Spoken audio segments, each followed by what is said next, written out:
Today I think we're going to talk about BIM and BIM as a definition, because of course BIM is a huge part of the construction process. It's a huge part of the conversation, and it's a major topic in a global sense, not just a local sense today.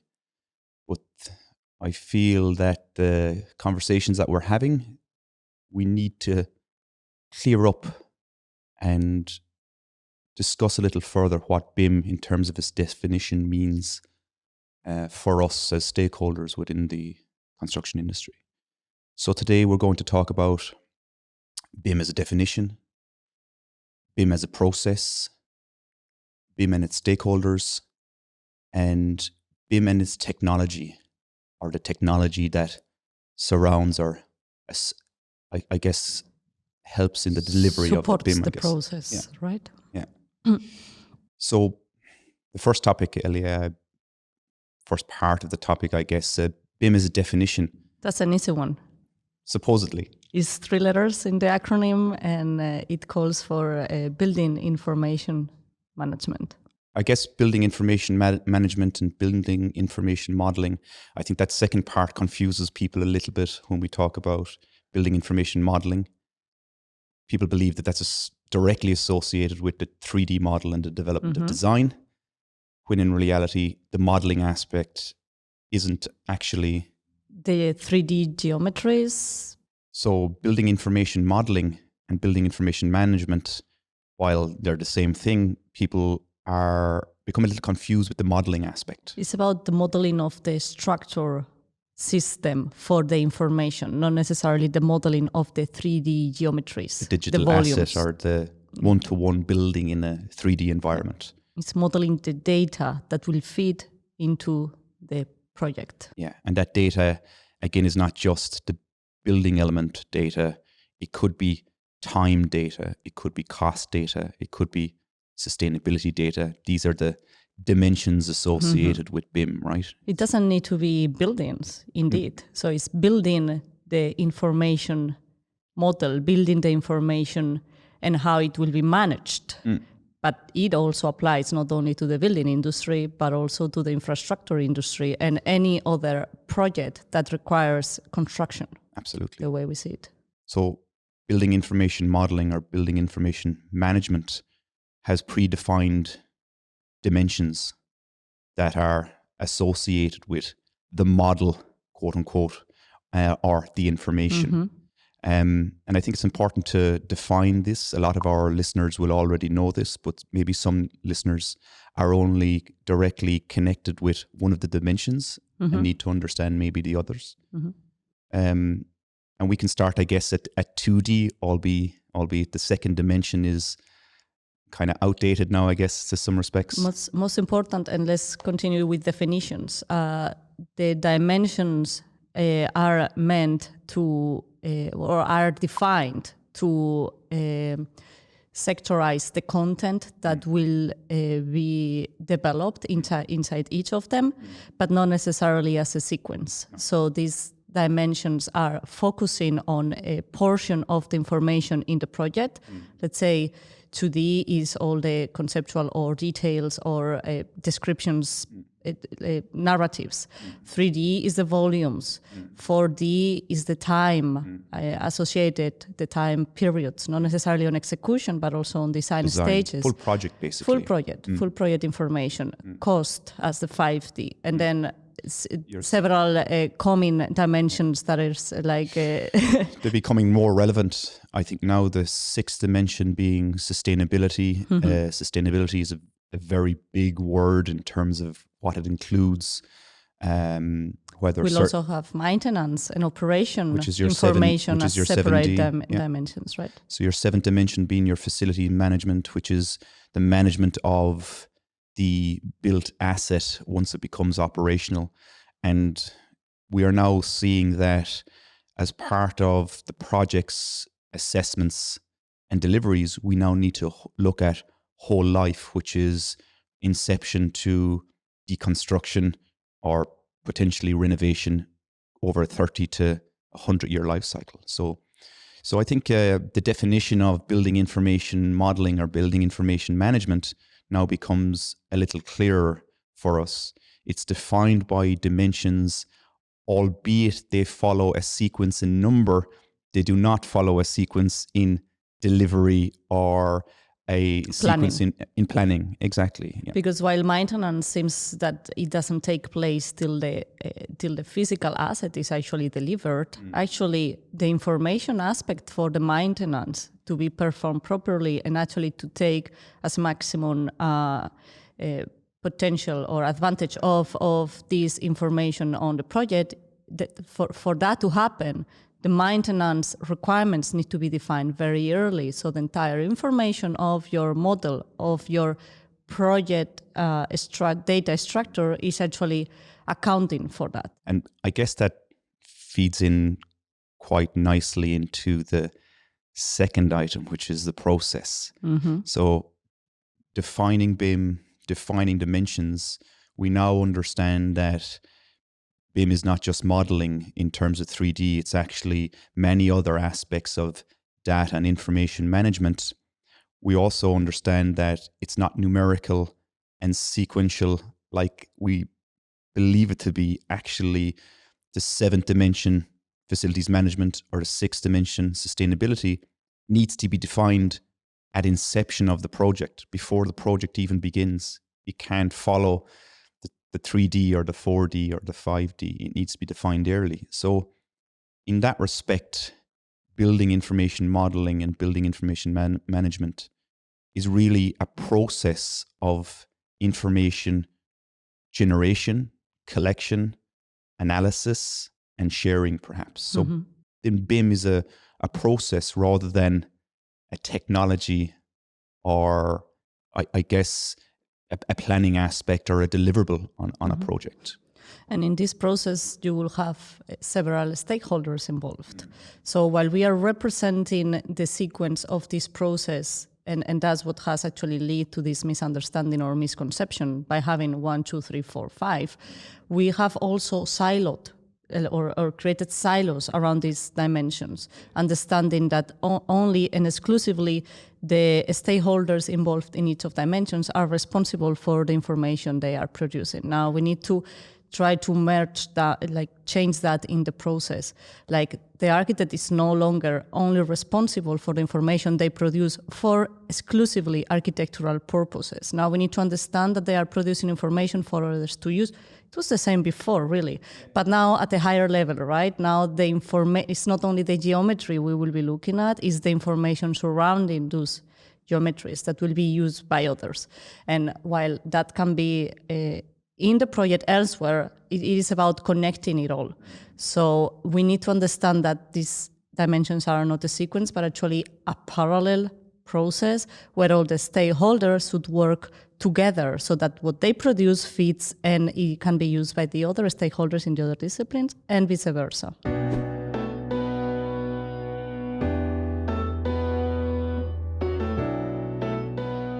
So a couple of interesting comments and points there. I think BIM is a process. We need to define that process early in the project. We need to define how the stakeholders deliver information as part of the process. We need to define how that information is used and what it is used for. But more importantly, I would say that BIM is now forcing us as professionals and stakeholders to collaborate more, because obviously our listeners will know that we're quantity surveyors and cost managers. We manage the 5th dimension, albeit we are heavily reliant on the quality of information produced and delivered by the design team, the architect and engineer. So we now need to be able to sit in the conversation with our other discipline stakeholders to discuss with them what they're producing, how they're producing. And so in the old day, if we reflect back to how we used to design 2D drawings, you as another stakeholder could look at that information and decide for yourself what it's telling you as an individual. Whereas now we can't interpret information. It has to be exactly what it says. let's be clear around that. This is nothing new. So that is a challenge that we had before and it's a challenge that we have now. The difference is that before we were reactive. You receive the information, you figure it out. Now what we are trying is to actually be proactive. The information is available. We have the technology available for us to actually have information in real time in a much fluid and a better operational. We have internet, we have telephone calls, we have many technologies around this that facilitate that communication and access to the information. So it is about being proactive and rather than actually reactive, trying to make assumptions later stage and actually increase the quality earlier stage rather than dealing with it and patching it later. So then BIM as a process, we now need to redefine our process for project delivery because of this need for more integration during design development, during the project actually, not just during design development, during the entire project, because each stakeholder group needs to have an input into the development of that information. And this is in the conversations we have with the marketplace and other professionals, this is something really that people are struggling with. This idea of collaboration on a continuous, and when we mean on a continuous basis, we mean weekly, almost daily between stakeholder groups, architect and engineer. They're used to working together because they need to, the same way they worked together in the old days. But now the cost and time are coming into much, much earlier and are needing to be involved in the process much, much earlier.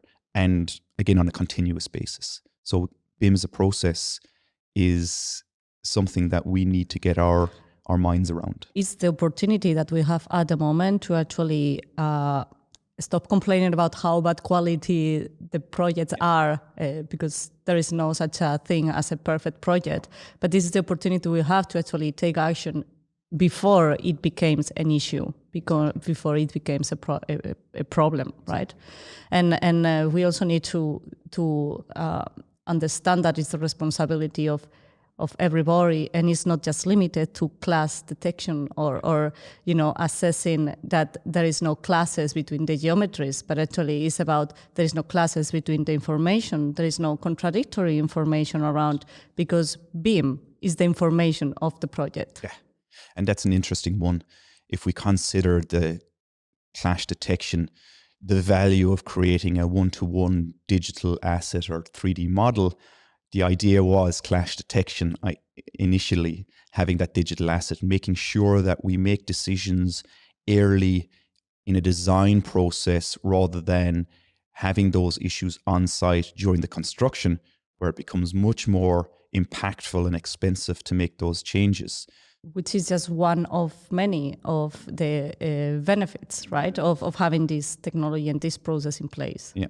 So if we talk about just clash detection, that's all well and good. But we could also look at quantities, the quantum of the geometry created by our fellow stakeholders, the design team, architects and engineers.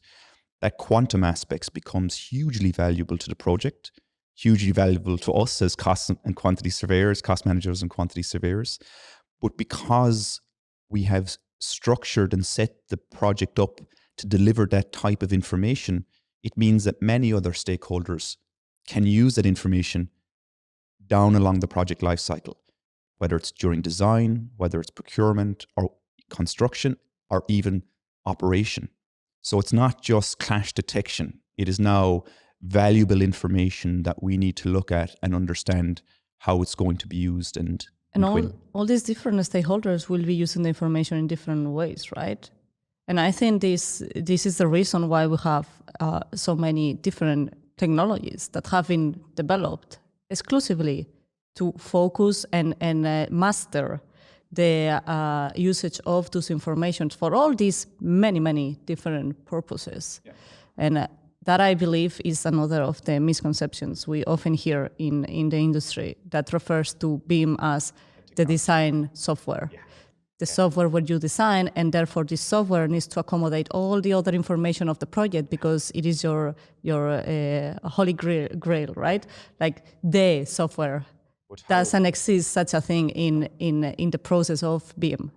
And of course it shouldn't either, because there's so many. If we just consider the design technology for a minute, and we'll jump back to stakeholders, but in just a minute. But if we just look at design, there are many different types of platforms and softwares available that will deliver the same quality of design output and information.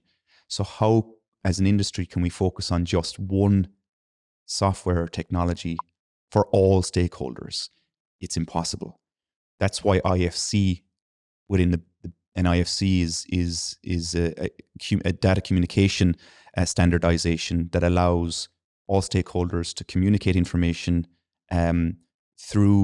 with their technology or softwares. And that's really where the focus point needs to be in terms of quality and qualification.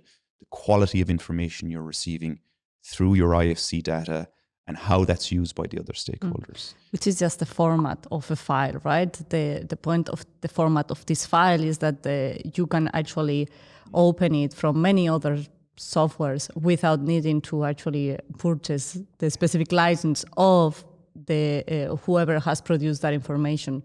It being an Excel file, which is also part of files or information that is feeding the project, or a drawing file, right?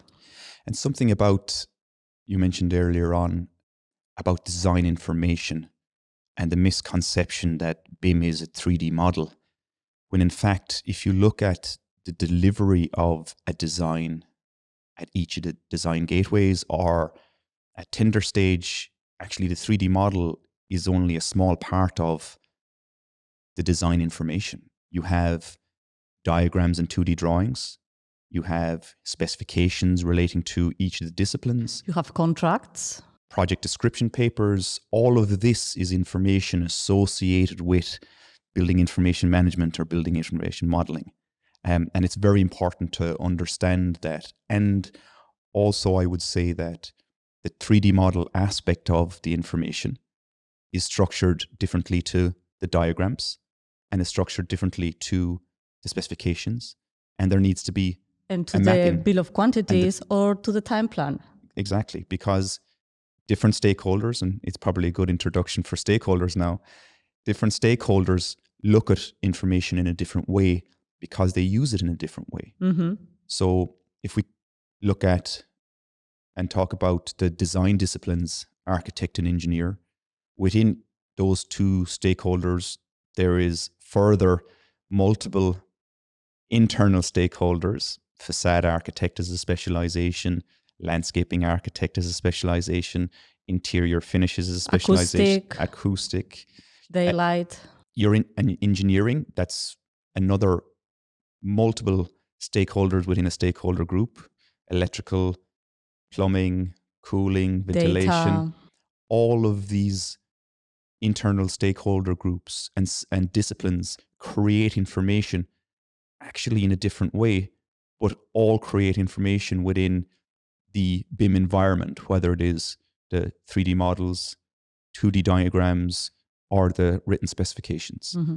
And that's very important to understand for other stakeholder groups that use that information, especially the cost managers. And not necessarily, like you are talking now, stakeholders that are producing like design information, but there is so many other stakeholders, as I've mentioned before. It can be not necessarily the ones that produce the information, but the ones that receive the information. They are also a key part of this process because they need to ensure that actually the information they receive is fulfilling all the requirements.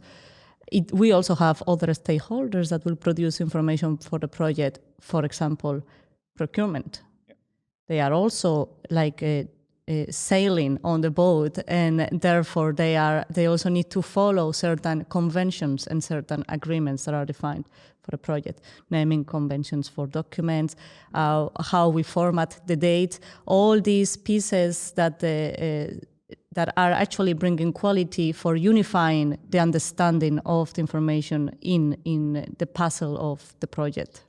And document naming and definitions is a very basic aspect to discuss. ISO 19650 has defined those requirements. And but again, it's all part of the data structure so that it can be used in the quality later. And just creating a common ground of understanding what units are used in the project. That's all essential. And these stakeholders we're talking about now, the professionals that create the information, the professionals that use the information, time, for example, in the schedulers and planners, cost in the cost managers, quantity surveyors, sustainability. All of these stakeholders are users of information in a moment in time within the project lifecycle. But the real beneficiary here is the client at the end of the day, because the client is the receiver of all of the information. They become the kind of gatekeeper of this information once the project is constructed and handed over for use. And it's the client who really needs to understand the power of quality data and quality process within the BIM delivery. And this, of course, like the rest of us, like all professionals in the industry, BIM has been a discussion point and a global development for a number of decades now. Different countries have different levels of knowledge and experience, but all of us as professionals are on the same journey. This is important to understand. Like the clients, sometimes you will have clients that are very well knowledgeable on the requirements of BIM, BIM as a process, the stakeholder groups involved, and other clients are not. And it's our responsibility as professionals to assist them in that journey. They may even have very, very restrictive or very defined requirements because they already know what they want, because they already know for what are they going to use it, which is probably one of the first questions. What are you going to use information? Therefore, what do you need to ask for? Some other clients may not have this so clear, but the earlier they define this, the better, because all the information that is being produced, it would be very, very difficult at later stages to try to make it homogeneous and actually take advantage of it for historical references. Yeah. And you're almost trying to retrofit the digital information to suit what will be your future standards. Whereas starting early, and this is something that we're discussing with our clients at the moment actually, is you don't need to have a BIM 100% process from day one. What you need is to structure the information so that you can add to it in terms of its value and quality later if necessary. And that is not a BIM 100%, that could be a BIM 50%, for example, or whatever the case may be. I'm trying to define something that's undefinable. It depends on the project and the client, of course. But that's something that's important, that having good quality 3D, 4D, and 5D means that you can run a 60 and 70 sustainability and facilities management. But without the first three, you lose the advantage of applying the remaining dimensions to the project at a later date. And right now, I would say that all professional clients, whether they're asset owners or investors, should be delivering some form of a BIM process on their projects. And if they're not right now, then they need to consider it and be speaking to professionals that can help them with that.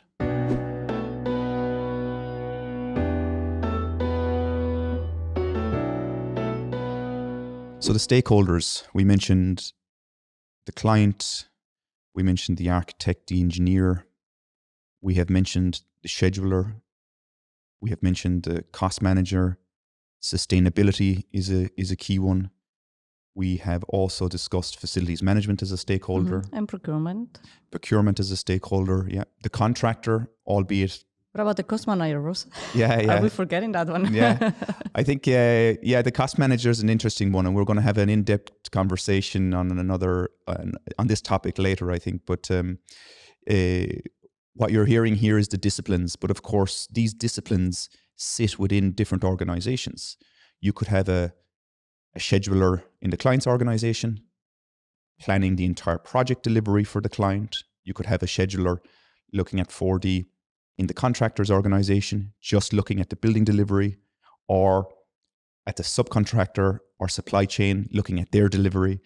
Again, when we talk about stakeholders, we are looking at disciplines, not necessarily companies, we would say. But these disciplines are in almost all companies, I would argue. And it is actually much more imperative or much more important to define these common ground requirements, especially when you have multiple disciplines involved or multiple companies involved, sorry. Yeah. They all may have their own internal processes, but you as a client, you don't want to have a Frankenstein of a project. What you want to have is a homogeneous a project where everybody works together and fit into each other's process, and they actually contribute for a common project, not a project that is made from each of these companies to standards. End up with 17 different mini projects that combine into a big project. Because at the end of the day, it's the client who is the asset owner. It's the client who will be running the building if they hold the asset, if they don't sell it. But even if they do sell it, they can also sell the information along with the asset. It will become a commodity in the future, this digital information, because investors will be looking to take over the operation of the building, and they will more than likely have facilities management outsourced, and the facilities management will require digital information. And it is, I guess, becoming more important that we speak more about the communication and the standardization across these stakeholders.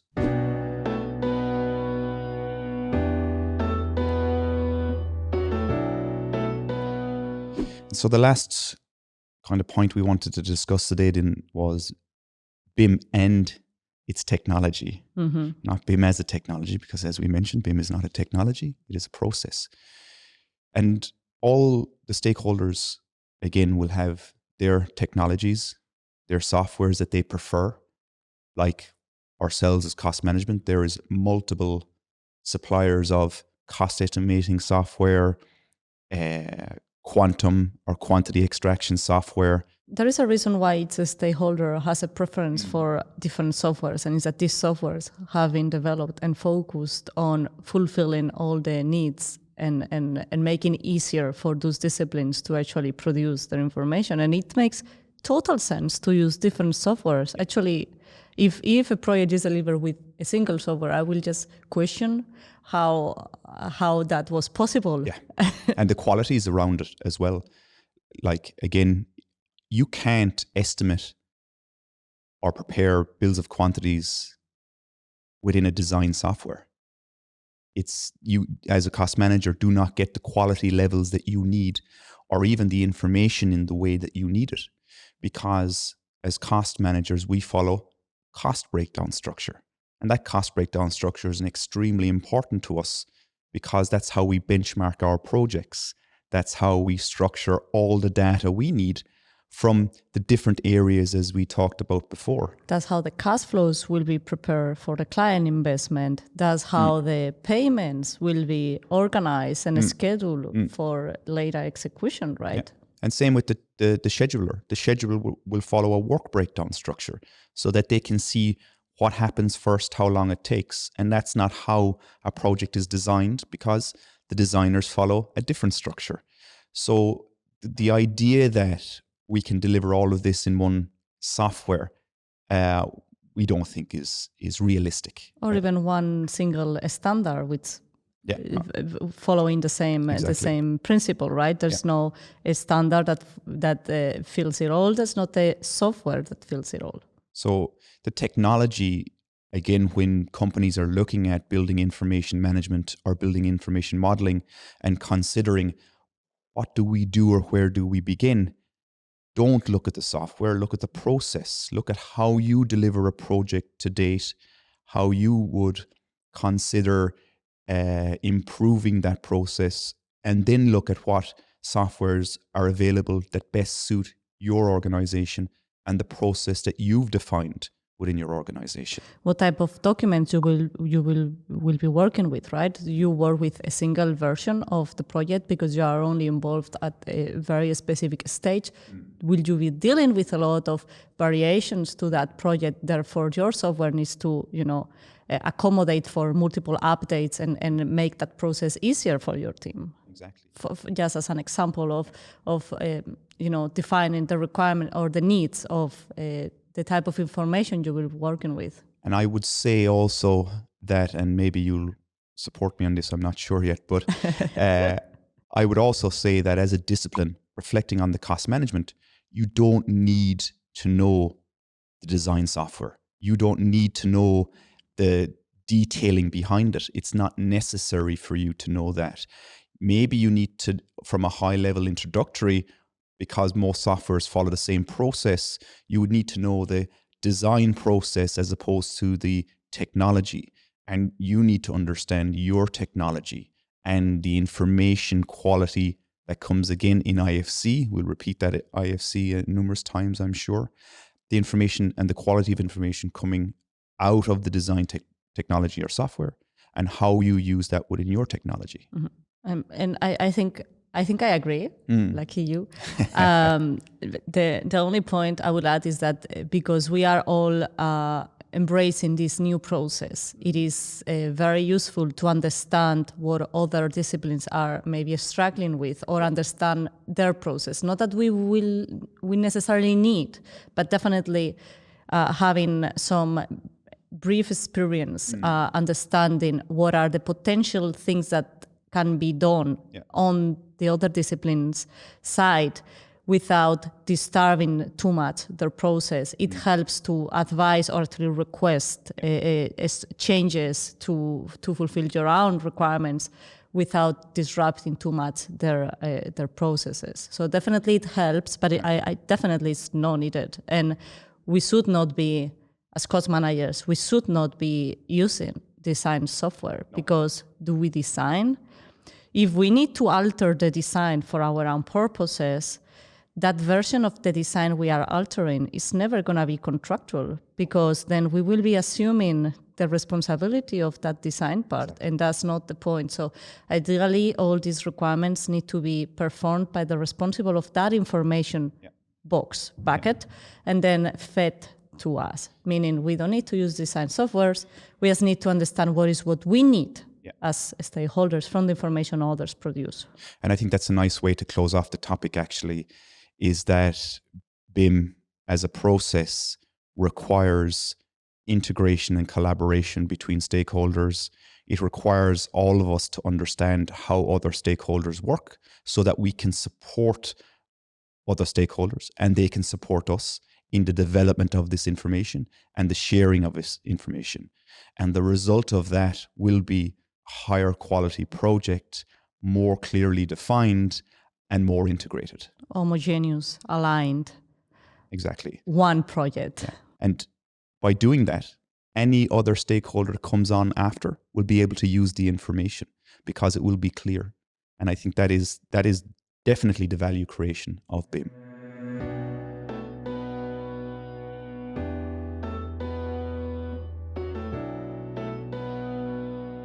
Thanks very much for listening. There's a LinkedIn link below in the show notes. We would love to connect with you. We hope you enjoyed it and have you with us in the next one. Thank you very much.